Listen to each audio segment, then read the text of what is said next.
নমস্কার। আজকে সূর্যগ্রহণ নিয়ে বলবো। এই সূর্যগ্রহণ কবে পড়েছে? সূর্যগ্রহণ হতে চলেছে শনিবার 29শে মার্চ। সেই দিন অমাবস্যাও রয়েছে। এই দিন কখন সূর্যগ্রহণ সময় শুরু হচ্ছে?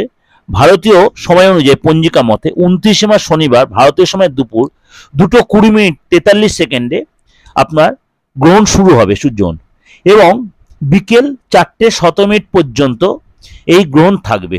কিন্তু অ্যাকচুয়াল গ্রহণ শেষ হবে হচ্ছে 6:14, সন্ধে 6:14 গ্রহণ শেষ হবে, অর্থাৎ গ্রহণের স্থিতিকাল হবে 3 ঘন্টা 53 মিনিট।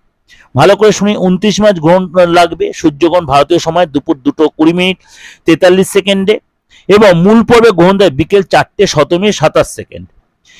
এরপরে গ্রহণের অ্যাকচুয়াল স্থিতিটা হচ্ছে বা শেষ একদম কমপ্লিটলি শেষ হবে হচ্ছে সন্ধে 6:14, অর্থাৎ গ্রহণের স্থিতিকাল হচ্ছে 3 ঘন্টা 53 মিনিট। এই গ্রহণ কিন্তু আমাদের ভারতবর্ষে দৃশ্যমান নয়।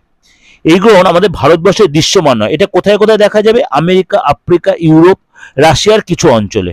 সুতরাং ভারতবর্ষে দৃশ্যমান নয়, কিন্তু ভারতবর্ষে এফেক্টেড। অর্থাৎ এই গ্রহণ আপনাদের ভয় পাওয়ার কিছু নেই, কিন্তু আপনাদের একটু কন্ট্রোল করে নিজেকে সতর্ক করে থাকতে হবে। ভালো থাকবেন, নমস্কার। আর এটা নিয়ে ভয় পাওয়ার, অযথা টেনশন নেওয়ার কিছু দরকার নেই।